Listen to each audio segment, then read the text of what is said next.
41 menit, sehingga masih ada waktu 31 menit untuk menunggu datangnya berbuka puasa.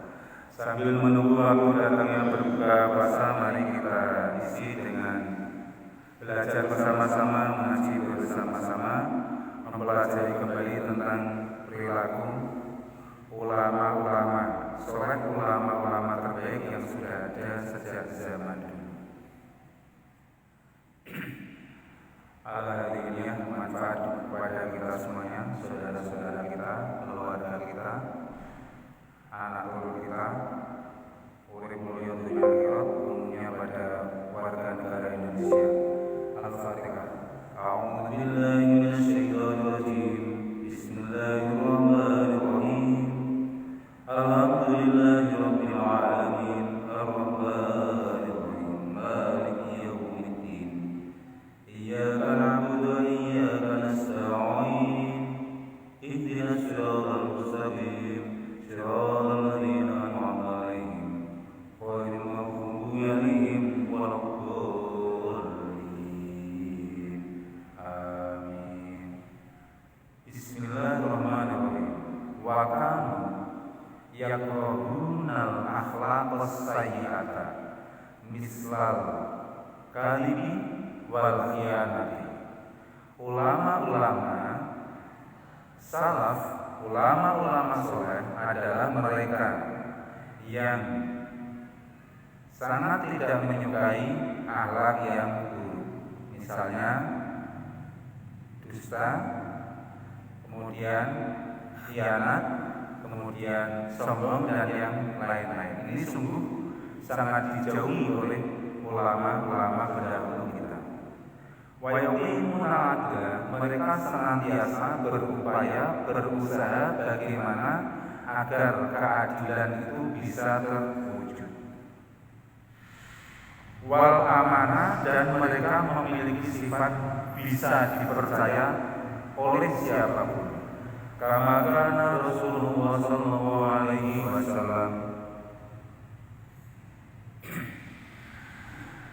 seperti adanya Rasulullah sallallahu alaihi wasallam, iku yuqimuhuma. Rasulullah sallallahu alaihi wasallam juga sangat kuat dalam menegakkan keadilan dan menjaga amanah. Maka layak ketika Rasulullah sallallahu alaihi wasallam diberi gelar Al-Amin, artinya orang yang bisa dipercaya dimanapun dan kapanpun berada. Bismillahirrahmanirrahim. Ya anna Quraisyan ahamahum sya'nun al-mahzumiyatun ila allati sarafat fastashfa'u bi Usama bin Zaid ila Rasulillah sallallahu alaihi wasallam. Diceritakan ada sebuah kisah orang Quraisy yang suka mencuri. Kemudian orang tersebut dilaporkan pada Usama bin Zaid. Kemudian Usama bin Zaid melaporkan orang tersebut kepada Rasulullah sallallahu alaihi wasallam. Faqala, Usama berkata atau minta tolong, atas fa'u fi haddin min hududillahi ta'ala, wahai Rasul, dapatkah kamu menjelaskan kepada saya fi haddin, tentang batas-batas dari batas-batasnya Allah Subhanahu wa ta'ala. Summa qala, kemudian Nabi Muhammad menjawab, fa'ahtaba.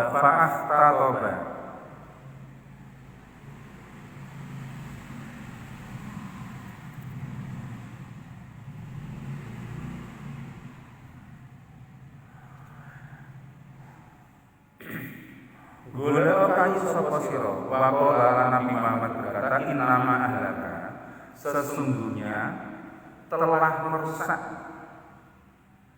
kepada orang banyak min qablikum, sebelum kamu semua, tentang masalah pencurian ini. Hukum pencurian ini sudah pernah mengalami kerusakan pada zaman sebelum kamu, Usama bin Zaid. Mengapa penyebabnya? Kamu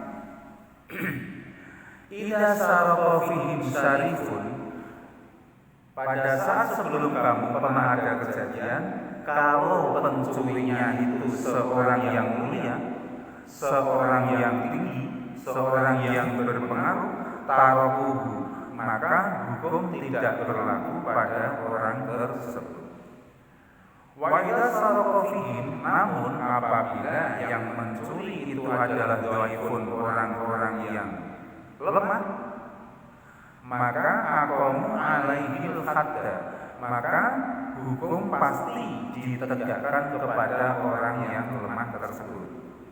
Itu prolognya Nabi Muhammad SAW ketika dimintai penjelasan oleh Usamah bin Zaid tentang batas-batas yang harus diterapkan kepada orang-orang yang melakukan pencurian.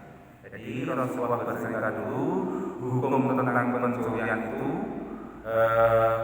pernah mengalami kerusakan. Artinya ketika yang mencuri itu adalah orang-orang hebat, hukumnya tidak dijalankan. Namun ketika yang mencuri itu adalah orang-orang lemah, maka hukum itu ditegakkan.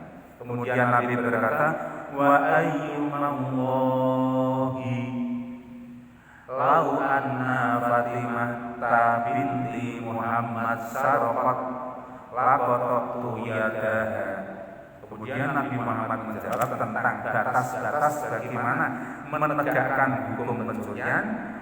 Wa ayyumallahi, demi Allah, Nabi Muhammad berkata seperti itu, lau anna Fatimah binti Muhammad, seandainya Fatimah binti Muhammad, anaknya Nabi Muhammad, disarofat mencuri, laqattu, sungguh aku sendiri yang akan memotong yada, tangannya Siti Fatimah tersebut.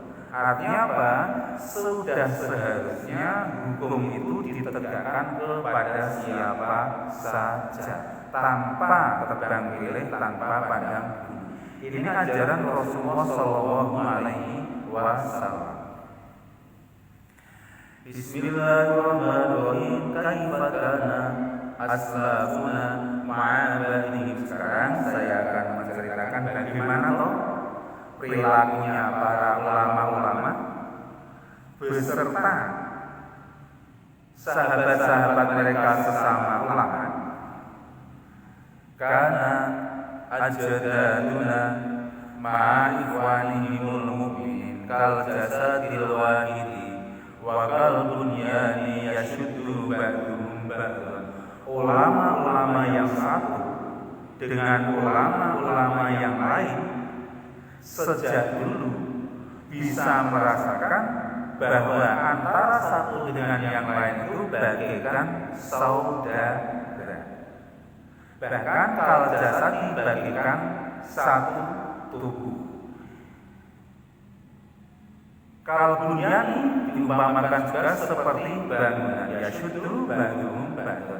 Antara ulama yang satu sudah terbiasa saling menguatkan, saling mendorong, saling membantu terhadap ulama-ulama yang lain. Ini yang terjadi pada perilaku ulama terhadap ulama yang lain. Kullu wahidin minhum yuhibbu li akhihi ma yuhibbu li nafsihi.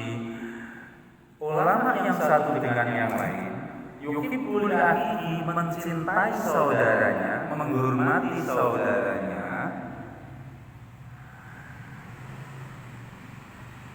ma yuhibbu li nafsihi, seperti dia menghormati dirinya sendiri.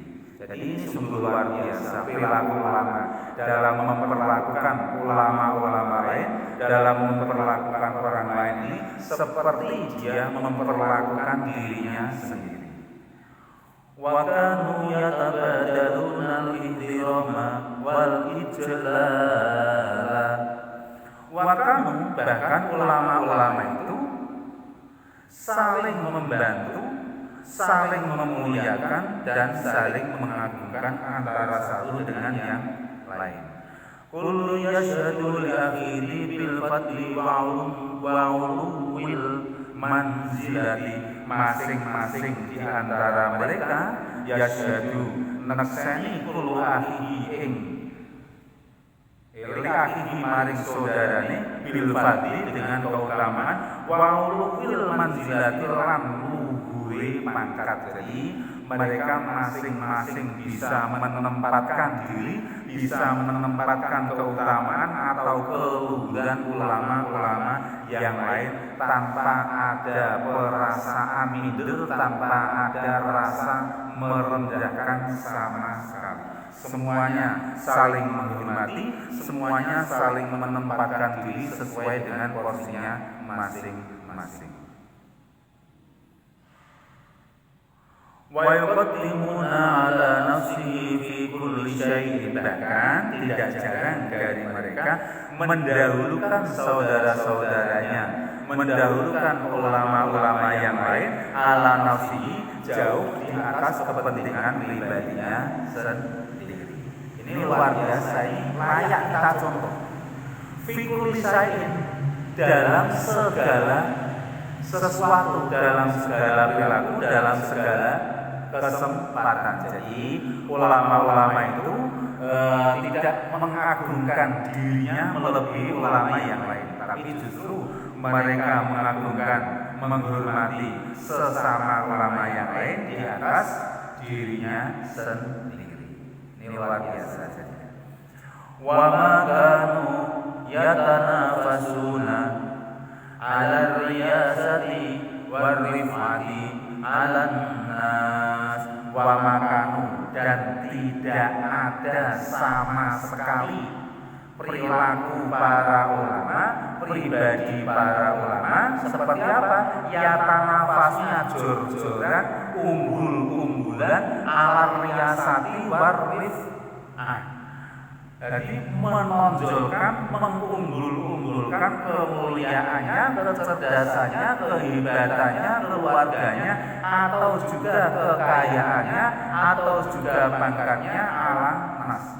Mereka sama sekali tidak pernah melakukan demikian, tidak pernah menampakkan bahwa dirinya alim, tidak pernah menampakkan bahwa dirinya lebih unggul, tidak pernah menampakkan bahwa dirinya lebih kaya atau lebih hebat di antara manusia-manusia pada umumnya. Jadi mereka selalu tawadhu, merendah di hadapan orang lain. Inilah perilaku-perilaku para ulama-ulama kita yang layak kita contoh. Bal yatasabaquna ila iqamatil haqqi wa khidmatil ummah. Bahkan mereka senantiasa berlomba-lomba dalam apa? Iqamatil haq, menegakkan, mewujudkan kebenaran yang terjadi di lingkungan mereka masing-masing, ataupun yang terjadi di masyarakat, ataupun di mana mereka berada. Mereka selalu berlomba-lomba bagaimana caranya agar yang hak itu senantiasa terjadi, senantiasa lebih unggul daripada yang batil. Wahid matil umati, mereka juga berlomba-lomba menjadi pelayannya umat, bukan sebaliknya. Apa sebaliknya? Berlomba-lomba untuk dilayani umat ini tidak baik. Yang betul dan yang benar adalah berlomba-lomba menjadi pelayan umat. Bagaimana agar umat ini menjadi umat atau hambanya Allah Subhanahu wa Ta'ala yang terbaik di sisinya Allah Subhanahu wa Ta'ala, juga terbaik keberadaan mereka dalam bermasyarakat. Wa kanu ya'tarifuna bil khata'i idza akhtau. Maka ulama itu mereka biasa banget ya'tarifuna, mengakui kesalahan yang terjadi pada mereka apabila mereka betul-betul melakukan kesalahan tersebut. Jadi mereka tidak menyembunyikan kesalahan yang dilakukan. Kalau memang ulama-ulama tersebut melakukan kesalahan, beliau-beliau ini tidak sungkan-sungkan, tidak malu-malu untuk mengakui kesalahan tersebut dan segera minta maaf atas kesalahan yang terjadi, baik kesalahan yang terjadi antara sesama ulama ataupun terhadap sesama manusia ataupun terhadap Allah Subhanahu wa taala. Wala yastahiyuna, bahkan mereka sama sekali tidak memiliki rasa malu. Tidak memiliki rasa malu apa? Minal itirafi bil ghalati, untuk mengakui kesalahan yang pernah terjadi pada diri mereka. Wa nuqsani, mereka juga tidak pernah merasa malu untuk mengakui adanya kekurangan pada diri mereka. Mereka sadar betul bahwa mereka ini adalah ulama-ulama yang tetap memiliki kekurangan. Mereka bukan manusia yang sempurna. Ini pengakuan mereka terhadap banyak orang. Jadi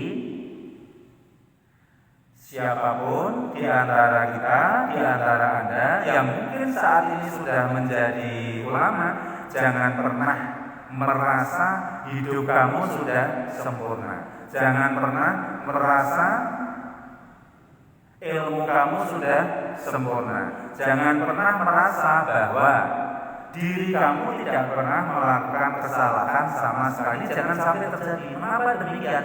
Karena ulama-ulama pendahulu kita tidak pernah melakukan hal yang demikian. Nah, kalau kita ini adalah pengikutnya para ulama, mestinya kita juga melakukan hal yang demikian. Saya ulangi, jangan pernah merasa sempurna.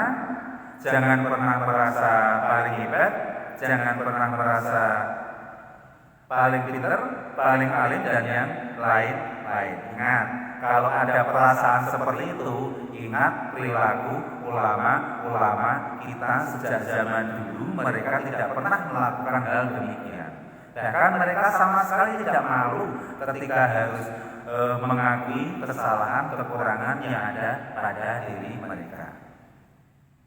Yang kadang membahayakan, ada ulama, orang mengaku ulama, ilmunya belum seberapa, tapi mengaku sempurna, mengaku lebih hebat daripada kawan-kawannya. Ini yang membahayakan. Membahayakan siapa? Membahayakan dakwahnya, membahayakan orang-orang yang mengambil ilmu dari orang tersebut. Walamma ihtadoro Umar mintokni Abu Lu'lu'ah jala al-khilafah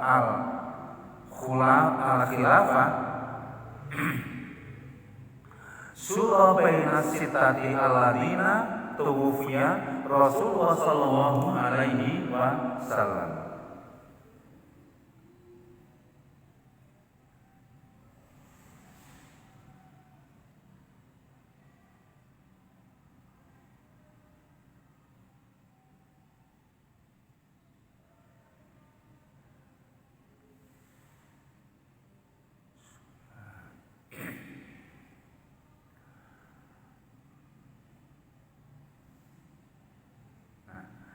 Ada suatu kejadian walama ihtadoro, pada saat Umar dari Tok'un min Toknin ini mengalami saya ulangi, pada saat Umar min Toknin Abi Lu'lu'ah mengalami sekarat atau mengalami sakaratul maut, jala khilafah, ulama-ulama yang ada pada saat itu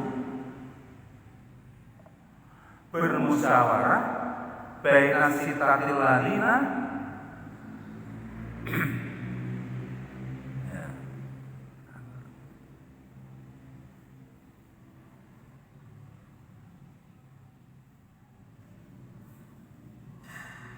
Rasulullah sallallahu alaihi wasallam saya ulangi, walamma intadara Umar min Toknin Abu Lu'lu'ah jala khilafatah Suriya baina sittatil ladina tuwfiya Rasulullah sallallahu alaihi wasallam wa huwa radin anhum. Nah, ada kejadian begini pada saat Umar bin Abu Lu'lu'ah sedang mengalami sakaratul maut. Ulama-ulama yang ada di situ saling bermusyawarah dan ditunggoni oleh Rasulullah Shallallahu Alaihi Wasallam. Mereka ingin menetapkan siapa pengganti dari umat tersebut. Nah, setelah mereka bermusyawarah, mereka pun rela dengan apa yang diputuskan oleh Rasulullah Shallallahu Alaihi Wasallam.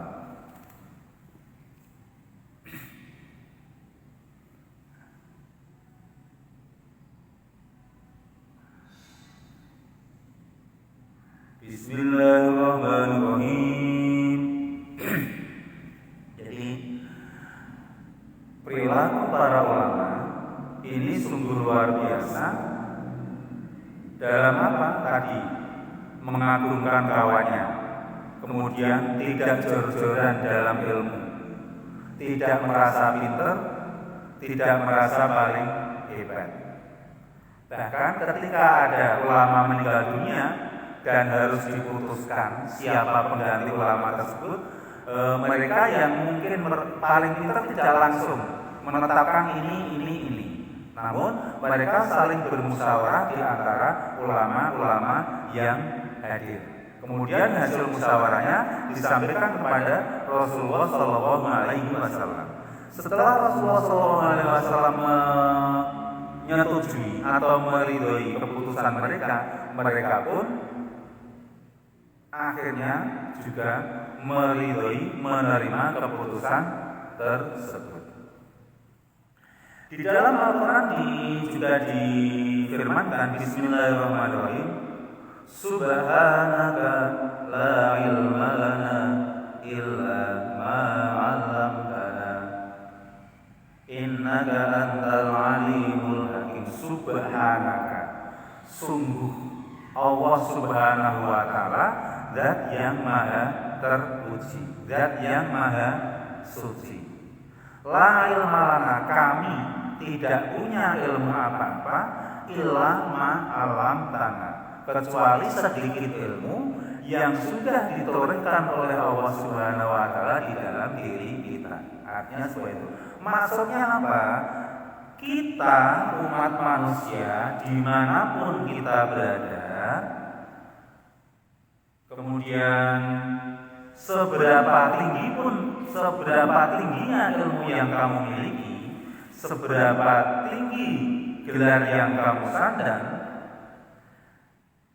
jangan sekali-kali la ilma lana kamu merasa pintar. Jangan sekali-kali kamu merasa alim. Agar apa? Subhanaka, agar kamu bisa mengagungkan kebesaran Allah Subhanahu wa ta'ala. Jadi pendidikan tinggi tapi tidak boleh merasa pintar, harta benda banyak tapi tidak boleh merasa kaya, jabatan tinggi tapi tidak boleh merasa paling berkuasa. Agar apa? Selalu bisa mengagungkan kebesaran Allah Subhanahu wa ta'ala dimanapun kita berada. Ini adalah perilaku hati. Orang lain tidak tahu, tapi Subhanaka la ilma lana illa ma 'allamtana.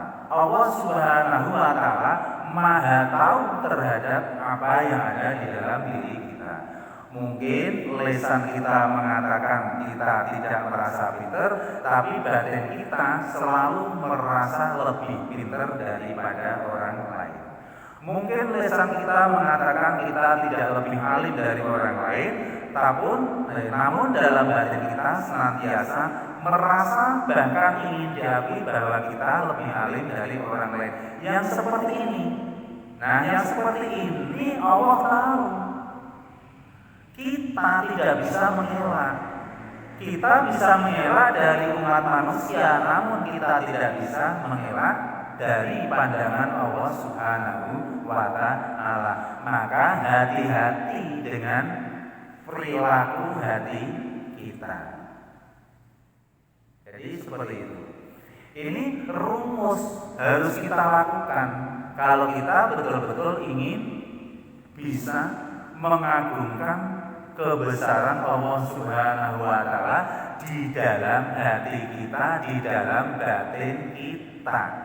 Kalau kita masih ingin diakui sebagai orang yang paling pintar, diakui sebagai orang yang paling alim, diakui sebagai orang yang paling kaya, kita nantinya mudah kecewa, mudah tersinggung, mudah sakit hati. Akhirnya hati ini menjadi panas ten. Kalau sudah panas ten, tidak bisa mengagungkan kebesaran Allah Subhanahu wa Ta'ala. Ini jangan sampai terjadi. Malu dengan ulama-ulama pendahulu kita yang tidak pernah melakukan hal demikian. Sahabat-sahabat semuanya, dimanapun Anda berada, itu dulu yang bisa saya sampaikan pada sore hari ini. Semoga ada manfaatnya untuk kita semuanya, umumnya lagi pada bangsa Indonesia. Semoga segera bisa terlepas dari berbagai cobaan yang ada saat ini, termasuk dari COVID-19 yang terjadi pada tahun-tahun ini. Semoga segera bisa sembuh, bisa pulih seperti sedia kala. Dari saya, apabila ada kesalahan, mohon maaf. Allahumma biqil. Wassalamualaikum warahmatullahi wabarakatuh.